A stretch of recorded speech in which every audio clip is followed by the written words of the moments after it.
بسم الله الرحمن الرحیم. زما نوم حمدالله حمیدي، التقوا د لوړو زده کړو مؤسسې د حقوقو او سیاسي علومو پوهنځي یو تن استاد. مضمون باندې چې نن بحث کوو هغه کریمنالیستیک مضمون دی. د شپږم سمستر لپاره درس لرو. هغه درسونه چې په حضوري شکل ویل شوي وو د همغه درسونو په دوام باندې. د نن ورځې د درس عمومي عنوان هم دی د وینې اثار او علایم. تر دې وړاندې درسونه ویل شوي وو د همغې په ادامه دی. لومړی راځو د وینې پیژندنه کوو چې وینه څه ته ویل کیږي. وینه چې یو حیاتي ماده ده، سور رنګ لري او همدارنګه تریو خوند او یو خاص بوی درلودونکې ده. د وینې مقدار په اړوند د انسانانو د بدن ته په کتو سره تغییر کوي، خو معمولا د یو انسان په بدن کې وینه د هغه د بدن 14% وزن تشکیلوي. دا چې زمونږ په خپل مسلکي برخه باندې بحث کوو، یوازې نور اضافي طب له نظره ور باندې بحث نشو کولی دلته. نو راځو د وینې اجزاو ته چې وینه په کل کې له څو عمده اجزاو څخه جوړه شوې ده. وینه په عمومي ډول باندې په دوه عمده برخو ویشل شوې ده چې یو د هغې کورویات او دوهمې مایع برخه یا پلازما ده. وینه د فیصدۍ په حساب معمولا کورویات د هغې 45% برخه تشکیلوي. دوهمې مایع برخه ده یا پلازما چې هغه 55% کیږي. د وینې کورویات په دوه ډوله دي. لومړی سره کورویات، دوهمې سپین کورویات. سره کورویات هغه کورویات دي چې د هغې دنده او وظیفه په بدن کې د غذایي موادو او اکسیجن انتقالول ټول بدن ته، او همدارنګه په مقابل کې د کاربن ډای اکساید راوړل سږو ته. دا د سرو کورویاتو عمده وظیفه ګڼل کیږي او عموما د هغې عمر 120 ورځې وي. 120 ورځې وروسته په اتوماتیک شکل باندې له منځه ځي، خو د منځه تللو پروسه یې تدریجي وي، ځینې نوې تولیدېږي او ځینې له منځه ځي. دوهم سپین کورویات. سپین کورویات هغه کورویات دي چې د انسان په بدن کې د دفاع دنده په غاړه لري. د انسان په بدن کې هغه دفاعي او مقاومت برخه ده. کله چې د انسان وجود ته میکروب داخل شي، د هغې په مقابل کې انټي باډي جوړوي یا د هغې سره دفاع کوي تر څو هغه میکروب له منځه یوسي. او معمولا سپین کورویات 40 ساعته وخت لري. د 40 ساعته وخت څخه وروسته په اتوماتیک شکل باندې له بینه ځي. همدارنګه د دغه دوه عمده اجزاو ترڅنګ یو بله کوچنۍ برخه هم په وینه کې موجود ده چې هغې ته پلاکتونه ویل کیږي. پلاکتونو عمومي وظیفه دا ده کله چې د انسان بدن زخمی شي، د بدن یو برخې ته صدمه ورسیږي او یا هغه قطع شي، په دې حالت کې وینه راځي د هماغه بدن د قطع شوي ځای پر مخ باندې یو د جال طبقه جوړوي تر څو د وینې د جریان د بهېدلو مخه ونیول شي. او عمر یې معمولا د 8 ورځو څخه تر 11 ورځو پورې دی. راځو همدارنګه بله د بحث موضوع هغه د وینې ګروپونه. وینه چې معمولا 4 ګروپونه لري چې هغه A ګروپ، B ګروپ، AB ګروپ او همدارنګه O ګروپ دی. هر ګروپ د هغې RH مثبت او منفي کیدلی شي. A ګروپ هم مثبت RH یعنی هم A مثبت وینه او هم A منفي. دوهم B ګروپ دی چې B ګروپ هم مثبت لري او هم منفي، او همدارنګه AB ګروپ تر O ګروپ پورې. هر ګروپ کولی شي بل ته وینه ورکړي او له هغه څخه وینه واخلي. خو AB ګروپ هغه وینه ده چې هغه کولی شي له ټولو ګروپونو څخه وینه واخلي. یعنی AB ګروپ عمومي د وینې اخیستونکي ګروپ ګڼل کیږي او همدارنګه او ګروپ چې اکثره ورته سخی ګروپ هم وایي هغه ګروپ دی چې هغه کولی شي ټولو ګروپونو ته وینه ورکړي. لکه وړاندې چې یادونه وکړه دلته زموږ یوازې بحث هغه ټاکلې مسلکي او جنایي برخه باندې دی. راځو د وینې جنایي اهمیت ته چې په جنایي برخه کې وینه څه اهمیت لري. کله چې جرم واقع شي د جرمي اعمالو له اجرا څخه وروسته د پیښې په ځای کې د وینې اثار او علایم پاتې کیږي. نو کله چې جنایي کارمندان د پیښې ځای ته لاړ شي او د وینې اثار او علایم سره مخ شي نو کوم اجرات کوي او همدارنګه دغه وینه د پیښې په ځای کې موجوده اثار کوم اهمیت لري. لومړنی جنایي اهمیت د شخص د هویت پیژندل دي. د پیښې په ځای کې د پاتې شوو اثارو او علایمو څخه کولی شو په جرمي عمل کې د برخه اخیستونکي شخص هویت معلوم کړو. په دې معنی که د پیښې په ځای کې د وینې اثار موجود وي له همدغې اثارو څخه موږ کولی شو د جرمي عمل مرتکب معلوم کړو په داسې حالت کې چې له مرتکب څخه د پیښې په ځای کې اثار پاتې شوي وي. همدارنګه دوهم جنایي اهمیت هغه د تللی شخص د حرکت مسیر معلومول.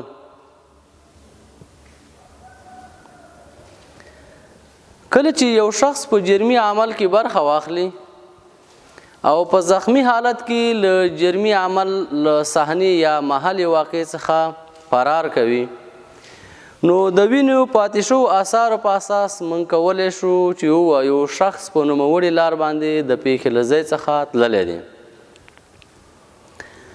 کله چې یو شخص بدن ته صدمه ورسیږي او له هغې څخه وینه جریان ولري د حرکت په حالت کې د شخص څخه د وینې اثارو پاتې کېدل د ناک شکل جوړوي.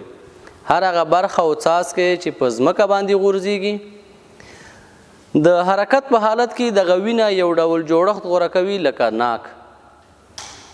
نو موږ کولی شو له همدغې پاتې شوو اثارو څخه ووایو هغه برخه چې د ناک شکل یې غوره کړی او دغه تیره څوکه چې ورته ویل کېږي د وینې څاڅکي دغه تیرې څوکې د یو طرف ته وي. نو موږ داسې ویلی شو چې شخص د محل واقع څخه پر دغه لار باندې تللی دی. کله چې د پیښې ځای ته موظف کارمندان یا د بررسۍ ټیم ورسیږي د وینې اثار راخلي او حفظ کوي چې وروسته به په حفظ او ثبت کې تفصیلي بحث پرې وکړو. خو کله چې وینه هغه لابراتوار ته انتقال شي ترڅو له هغې څخه د مرتکب شخص هویت معلوم کړو نو په لابراتوار کې باید معاینات څنګه شروع شي. په دې اړوند ځینې پوښتنې دي چې جنایي کارمندان باید د خپلو معایناتو په وخت کې هغه په نظر کې ونیسي او یا همدارنګه دغې پوښتنو ته ځواب ووایي. کله چې پیښه شوي جنایي کارمندان چې د پیښې ځای ته راځي باید په سړه سینه او په حوصلې سره ټول هغه تغییرات چې د پیښې په ځای کې موجود وي هغه حفظ او ثبت کړي. محل واقعه کې دا اطلاق نه کېږي چې دا وینه دا رنګ دی او وغیره. وینه د وخت په تېرېدو سره خپل رنګ تغییروي. نو جنایي کارمندان مکلف دي چې په هر شکل چې د پیښې په ځای کې موجود وي هغه راواخلي. کله چې لابراتوار ته انتقال شي لابراتوار کې باید معلوم شي نو لومړی پوښتنه دا ده چې آیا وینه دا که رنګ د پیښې ځای څخه انتقال شوي اثارو باندې چې اجرات کوي په خاصتن د وینې اثارو باندې لومړی باید دا تشخیص شي چې آیا دا وینه ده که دا د یو میوې رنګ دی. که چېرته دا ثابت شي چې رنګ دی بیا خو بعدي اجراتو ته ضرورت نشته. خو که کله معلوم شي چې دا وینه ده نو تر دې وروسته دوهمه پوښتنه دا ده چې بحث باید په دې وشي یا په دې برخه کې څېړنه ترسره شي چې آیا دغه وینه چې د پیښې ځای څخه را انتقال شوې دا د انسان وینه ده که د حیوان ده آیا د کومو حیواناتو وینه نه وي. نو په دې باید څېړنه وکړي چې کله معلوم شي وینه د انسان ده نو که چېرته په پیښه کې زیات کسان دخیل وي یا د پیښې په تور باندې د مظنون په شکل زیات خلک گرفتار شوي وي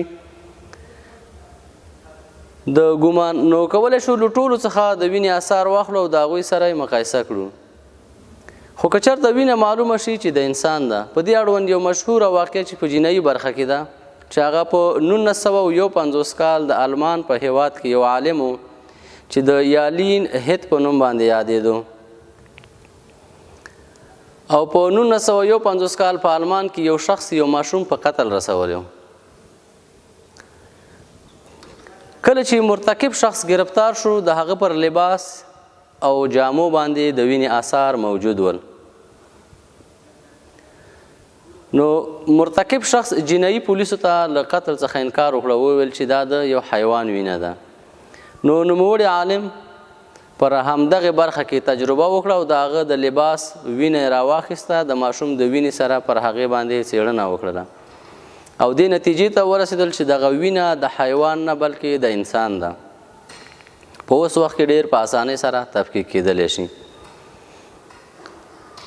نو کله چې معلوم کړل تر هغې وروسته مرتکب د عمل هم پر خپل جرمي عمل باندې اعتراف وکړ او ویل چې نوموړی جرمي عمل یې ترسره کړی دی خو کله چې وینه د انسان جنسیت ته معلوم شو چې آیا حیوان نه ده بلکې وینه د انسان ده تر دې وروسته بله پوښتنه دې ته هم باید ځواب شو چې آیا وینه د نارینه شخص ده که د ښځینه ده معمولا یا پرنسیپا زیات جرایم چې هغه په خاصتا د ضرب و جرح او یا قتل وي دغه واقعیت پرنسیپا د نارینهو لخوا اجرا کیږي خو که چېرته ضرورت دې ته ولیدل شي په قضیه کې دخیل اشخاص مختلف جنسیت ولري یا جنایي کارمندان لازم وګڼي نو کله چې د دوهمې پوښتنې ځواب ویل شول چې وینه د انسان ده نو بیا کولی شي پر هغې باندې څېړنه وکړي او دې پوښتنې ته ځواب ووایي چې آیا وینه د نارینه ده که د ښځینه ده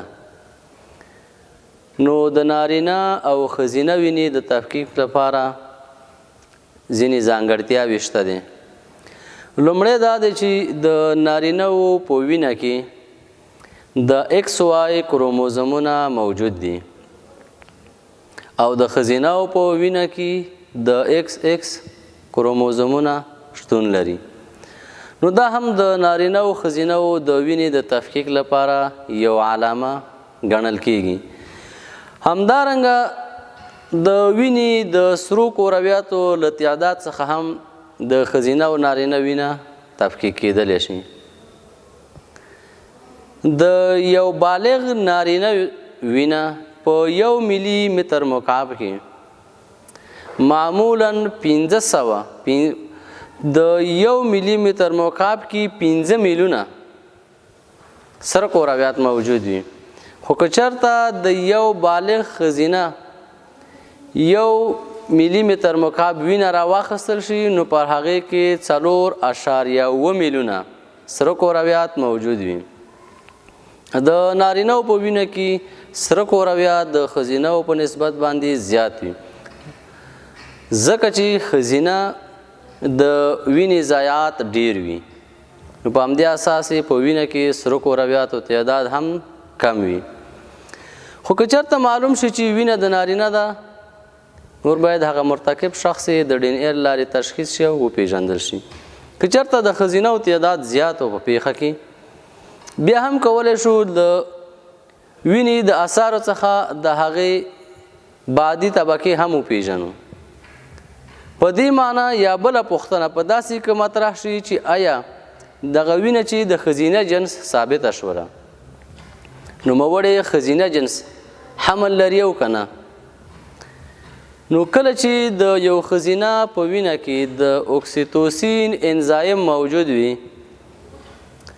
نو ویل کېږي چې نوموړې ښځینه حمل لري او که چېرته د اکسیتوسین انزایم نه وي موجود نو بیا داسې حکم کېږي چې نوموړې ښځینه حمل نه لري راځو همدارنګه د وینې د اثارو حفظ او ثبت کېدلو ته کله چې جنایي کارمند د پیښې ځای ته ځي،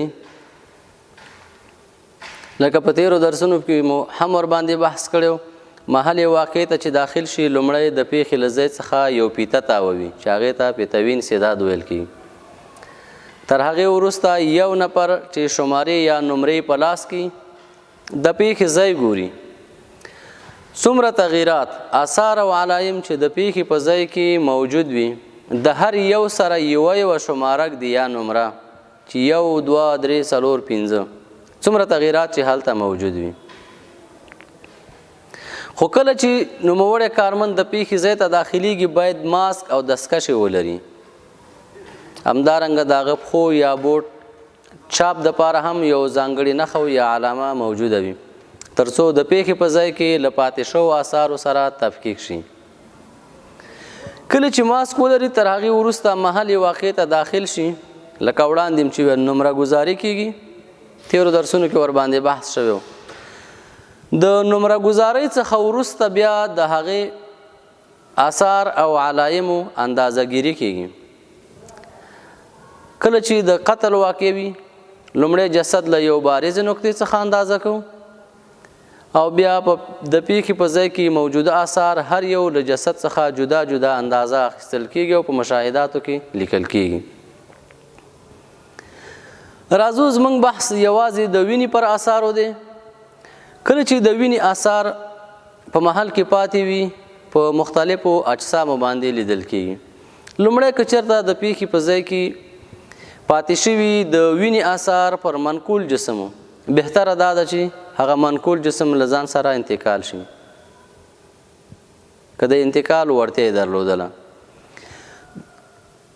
همدارنګه دوهم په غیر منقول اجسامو باندې وي. کله چې په غیر منقول اجسامو باندې د وینې اثار او علایم پاتې شوي وي، کولی شي د هغه اړونده لوازم او وسایلو څخه په استفادې باندې هغه ځای قطع شي. فرضاً د وینې اثار پر یو لرګي باندې شي، داسې برخه ده چې د میز یا المارۍ د باید هغه ټاکلې برخه قطع شي چې د وینې اثار ور باندې موجود او تر څو یې لابراتوار ته انتقال کړي. خو راځو د پیښې په ځای کې وینه په 3 شکلونو لیدل کېږي. د وینې شکل د پیښې په ځای کې له 3 حالاتو څخه به خالی نه وي. لومړی تازه وینه، دوهم د پرنټ په شکل یا وچه شوې وینه چې زیات تعداد حجم ولري، دریم یو څاڅکی د وینه چې پر یو فرش باندې غورځېدلی وي. لومړی راځو تازه وینه. کله چې جرمي عمل واقع شي د اجرا څخه وروسته په څو دقیقو کې جنایي کارمندان د پیښې ځای ته ورسیږي، نو دلته وینه په تازه شکل وي. نظر هغه وسایلو ته چې د هغوی په لاس کې لري د هغې څخه په استفادې باندې تازه وینه راخیستل کېږي. معمولا کولی شي د سرنج په واسطه یو 5 سیسي وینه راواخلي. همدارنګه که چېرته وینه په پرنټ شکل وي، زیات حجم موجود وي او لږ کلک شوي وي، کولی شي یعنی حالت ته په کتو جنایي کارمندان ګوري او همغسې اجرات کوي. هغوی سره خپل تیوبونه او پاکټونه او همدارنګه هغه وسایل موجود وي. نو هغه د که چېرته د پرنټ شکل وي د پاسه هغه تیوب پرې ښودل کېږي، د ازما لاس ته وګوري او داسې دوران ورکول کېږي تر څو د وینې هغه اثار یو څه جذب کړي. او که چېرته داسې و چې وینه کلکه شوې وه، حجم یې زیات و، یو پنډ شکل و، کولی شي محدود پترې او یا هغه وسایل چې ورسره وي د هغې په واسطه باندې وینه وتوږل شي، د ځمکې او یا د هغه راواخیستل شي او پر هغه لازم او کوم پاکټونه چې دوی سره موجود وي او کاټن پر هغې کې په خاصتاً هغه کاغذي پاکټونو کې واچول شي، د هغې خوله بنده شي او پر هغې باندې نمره ووهل شي. لکه وړاندې چې ویلې هغه نمرې چې د پیښې په ځای کې د هر اثر سره ایښودل کېږي. که چېرته وینه 2 یا 3 یا مختلف اثار پاتې شوي وي، نو هر یو سره شماره ایښودل شوي. په هر پاکټ کې چې وینه اچول کېږي د هغې سره همغه شماره د پاسه پر پاکټ باندې لیکل کېږي. همدارنګه دریم شکل د وینې د اثارو هغه داسې وي چې د یو څاڅکي په شکل باندې، فرضاً په فرش باندې یو څاڅکی وینه غورځېدلې وي جنایي کارمندان کولی شي دغه محدودو ټوټو څخه چې پر مقطرو اوبو کې لمدې شوي وي د هغې څخه استفاده کوي. هغه ټوټه راخلي د وینې د یو څاڅکي یا د څو څاڅکي چې د پیښې په ځای کې موجود وي او کلک شوي وي د هغې د پاسه مخل کېږي چې تر څو د هغې هغه رطوبت په اساس باندې وینه لمده شي او همدغه ټوټې د جذب قابلیت هم لري تر څو وچه وینه لمده شي او هغه جذب کړي چې د وینې اثار او علایم ښه راواخیستل شي. راځو د ثبت مرحلې ته. د ثبت مرحله معمولا څو پړاوه لري. لومړی عکاسي کول دي، لکه څنګه چې په تیرو درسونو کې ورباندې بحث کړی و. عکاسي د پیښې په ځای کې تر نمره گذاري او اندازهګیرۍ له میتود څخه وروسته د پیښې په ځای کې موجوده ټول اثار چې څومره وي له هغې څخه یو ځل په عمومي شکل باندې له ټول محل نه عکس اخیستل کېږي. کله چې له ټول محل څخه عکس واخیستل شو تر هغې وروسته بیا د پیښې په ځای کې هغه ځای چې هلته اثار موجود دي امکان ولري زیات چمنونه او زیات مساحت ولري، هغه ځای چې په مشخص ځای کې اثار پاتې دي کولی شي له دغه اثارو څخه یو عکس واخیستل شي.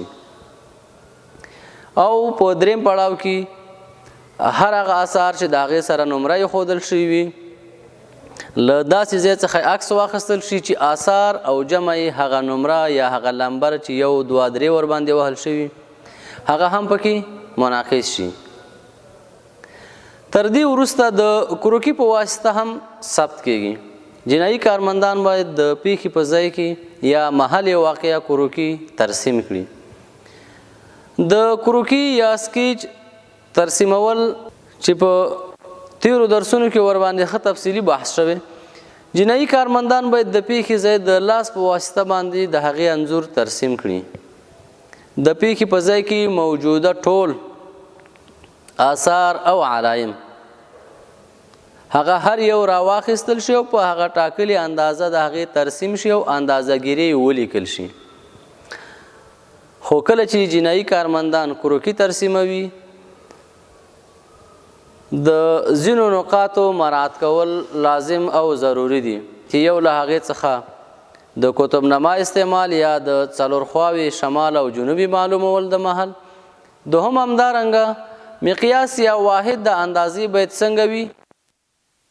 تر کروکي وروسته ټول اثار راخیستل کېږي، په پروتوکول کې درج کېږي او د هغې تشریح لیکل کېږي چې دغومره اثار دومره کلمه د بعدي اجراتو په منظور ستاسې محترم مقام ته درواستول شول تر څو په خپله برخه کې لازمي اجرات وکړئ. دا و زموږ د نن ورځې درس د وینې اثار او علایم. تر بیا لیدو تاسې ټولو ته د خدای جل جلاله له دربار څخه روغ او صحتمند ژوند غوښتنه کوو. د خدای په امان.